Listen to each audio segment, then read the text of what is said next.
For example, if you are in Texas, you've got Blue Cross Blue Shield of Texas. If you go to another state, let's say you go to Nebraska, you have access to the Blue Cross Blue Shield. Same with California. You've got Blue Shield of California and Anthem of California. So you have access to the Blue Card, all of the Blues across the United States if you have a PPO plan with Blue Card. The network is very good. The downside is if you have that plan based in Texas and you've got employees in Florida and New York and Wyoming, those employees, even though they're out-of-state employees, they're going to get a card that says Blue Cross Blue Shield of Texas. Say there's an employee in Florida.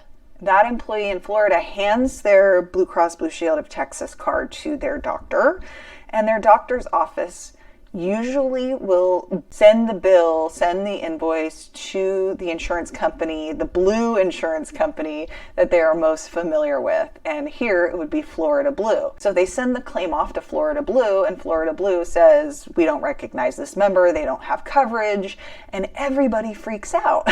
Employee freaks out, calls the employer freaks out, calls the broker, and the broker then usually, like me, I would have to call the doctor's office in Florida. All right.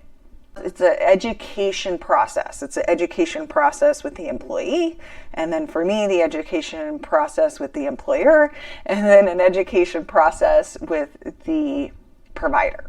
Are you worried that you're going to be sending your email out into the abyss and no one is going to get back to you regarding your employee benefits or your insurance or the benefits that you offer to your employees? Well, I just got feedback that a client of mine had a breakthrough, and the breakthrough was not worrying if someone will reply back to me in a timely manner. And that me, Melissa DeWeese, answers questions as fast as she can, and she will take care of any discrepancies that I have. And what he loves most about working with me is answering any questions. I always want to make it very low barrier to entry for my clients. There's no silly question as far as I'm concerned.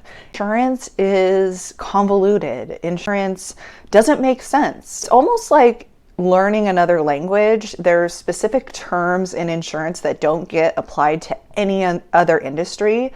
Why would you understand any of this insurance lingo? And I remember when I first started in insurance, I didn't know what an HMO was, a PPO was, even just the basic terms. And it took me at least a year just to learn the basics, and probably about 5 years to learn more of the detailed, complicated policies. I just want to make sure that everybody understands what I do and why I do it. Nobody loves insurance. At least I don't think anybody really does. I'm not passionate about insurance. What I am passionate about is helping the employers that I serve, helping the employers I work with day in and day out to better serve their employees, which then trickles down and helps their employees' families and make sure that these employees don't get taken advantage of. I see so many people have anxiety over going to the doctor, going to the hospital, getting bombarded with bills after a hospitalization. Have that interpreted for your employees and for the business owners out there, it has a huge impact. It's relieving anxiety. I really enjoy when I can remove anxiety from someone's life. One more thing, if you're a client, thank you so much. I love you. I appreciate all the testimonials that have been rolling in. So if you're not a client, I have a link down below for an application, a questionnaire. Once completed, we can hop on the phone together, about a 30-minute phone call to see if I can help you. I appreciate you hanging out until the end, and I'll see you next time.